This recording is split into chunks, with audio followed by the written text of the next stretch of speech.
வீட்டுல சும்மா தானே இருக்க வேலையை வீட்டுல பார்க்க முடியாதா அப்படின்னு சொல்லிட்டு வீட்டுல எவ்வளவு திட்டு வாங்கிட்டே இருக்கேன்.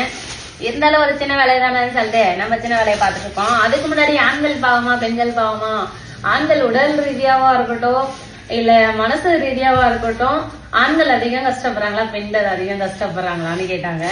அதுக்கு நான் சொல்ல வர பதில் ஒன்னேதான் பாத்தீங்கன்னா ஆண்கள் தான் சொல்லுவேன். ஆண்கள் தான் ரொம்ப ரொம்ப பாவம். ஏன்னு கேட்டீங்கன்னா பெண்கள் இந்த குழந்தை பெற்றுக்கிற விஷயம், மாதம் அந்த பீரியட் ஆகுறாங்க, அது ஒரு விஷயம் சொல்லுவாங்க. ஆனா ஆண்கள் என்னைக்கு கல்யாணத்தை பண்றானோ அன்னைக்கே எலுகுண்டலோட வந்துட்டானா ஓய்ந்தா ஓய்ந்தா.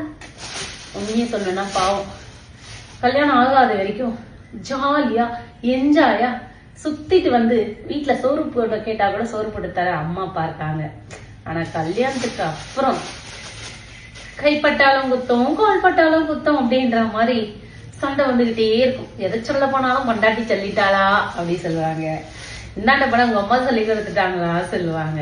இந்த ஆண்கள் படாத பாடுபடுறாங்க பாரு, ரெண்டு பக்கமும் மத்தாள மாதிரி அடி வாங்குறது அது ஒண்ணு. பெண்கள் கல்யாணம் பண்ணிட்டு வந்துட்டுதான் புது பொண்ணு வேலைக்கு போக கூடாது, அந்த கவனம் கம்பெனில சொல்றாங்க புது பொண்ணு அடிக்க கூடாது, மாசமா இருக்கிறத பச்சை உடம்பு கறி அடிக்க கூடாது அப்படின்ற மாதிரிதான் கல்யாணம் பண்ண புதுசுல புது பொண்ணு. அப்புறம் கன்சீவ் ஆயிட்டாங்கன்னா அதுக்கு ரெஸ்ட் கிடைக்குது, அப்புறம் குழந்தை பெற்றாங்கன்னா அதுக்கு ரெஸ்ட் கிடைக்குது. என்னதான் படிச்சு ஹை லெவல்ல இருந்தாலும் ஆனா ஆண்களுக்கு எந்த டைம்ல ரெஸ்ட் கிடைக்குது வேலைக்கு போவோம்? நீங்களே சொல்லுங்க பாக்கலாம்.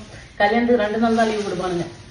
குழந்தை பிறந்தா கூட அந்த குழந்தை பிறக்கிற அன்னைக்கு போய் எட்டி பார்க்கறதுக்கு கூட டைம் இருக்காது. அந்த அளவுக்கு காலம் ஃபுல்லா பொண்டாட்டிக்காக உழைக்கணும், பிள்ளைக்காக உழைக்கணும், குடும்பத்துக்காக உழைக்கணும், உழைக்கணும் உழைக்கணும் உழைச்சி உழைச்சி உழைச்சு அப்படியே வயசாகி போயிடுது. ஆனா வயசான பிறகு அந்த பிள்ளைங்களை பெத்தவங்க கவனிக்குதா? 5 பிள்ளைல 10 பிள்ளைய பெத்தாலும் பெத்தவங்க அப்பா அம்மா 2 பேரு அந்த 10 பிள்ளையும் காப்பாத்துற தெம்பு தெரியுது.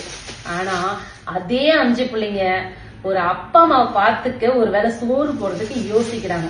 இது எந்த விதத்துல நான் மனசாட்சி இல்லையா? பெத்தவங்களை மட்டும் நல்லா பாத்துக்கோங்க இருக்கிற வரைக்கும். உங்களை எவ்வளவு கஷ்டப்பட்டு வளர்த்துறப்பாங்க யோசிச்சு பாருங்க.